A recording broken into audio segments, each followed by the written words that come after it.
Hello, my name is Tyler Coleman. I am a student at Missouri Southern State University, and I am doing a redo speech for my oral comm class.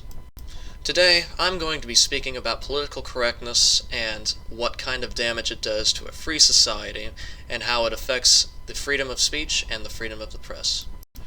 In order to effectively criticize political correctness, one must understand the true definition of what political correctness actually is. Now, political correctness, as defined by the Merriam-Webster Dictionary, is defined as the idea that people should be careful to not use language or behave in a way that could offend a particular group of people. That should strike you as an incredibly narcissistic statement. The First Amendment of our Constitution does not protect people from getting offended. No, rather, it protects the people's right to offend. It protects the right to freedom of speech and freedom of press. It says nothing about controlling what people say based on the fears of offending others. Something that politically correct people don't seem to understand is that forcing other people to change their language, be it professional or everyday language, in an attempt to avoid offending other people, is actually the exact opposite of what our country stands for. This politically correct garbage is simply getting out of hand. And I'm not the only one that's saying this. Let me give you an example. Over the summer, RasmussenReports.com took a poll of whether or not Americans thought America was becoming too politically correct. On June 11th, the poll results came out, and 61% of the poll participants thought America was becoming too politically correct. So I'm not the only one that's saying this. According to this poll, 61% of America think that this country is becoming too politically correct and it's getting out of hand. And I really believe that this is absolutely crazy. When you have to change the name of a football team that's had the same name, the Redskins, for years, and you have to change that because all of a sudden we're worried about offending people, I think that's stupid. It's ridiculous, and it's one of the main reasons why this country is going down the gutter. Allow me to give you another example of people who agree with me.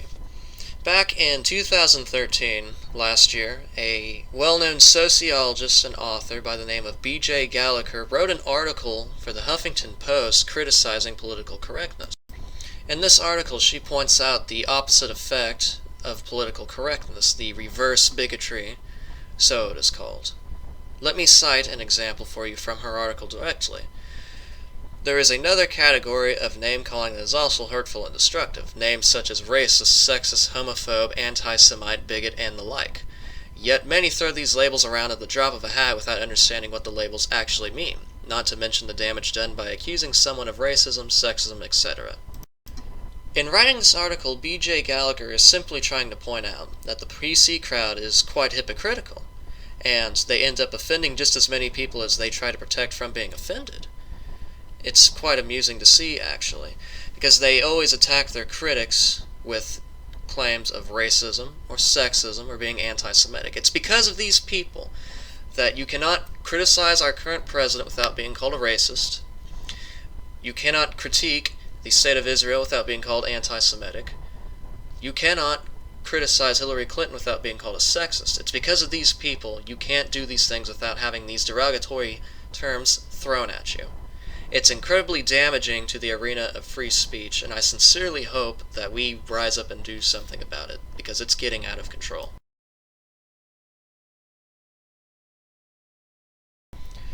You should have seen a picture on your screen just now that reads as following. Political correctness is gay. If you were offended by that, you probably ought to keep your mind out of the gutter. Keep in mind in the future that words can mean whatever you want them to mean, and that all the time people twist words for their own use. I hope you enjoyed this video, and I sincerely hope that you have a wonderful day.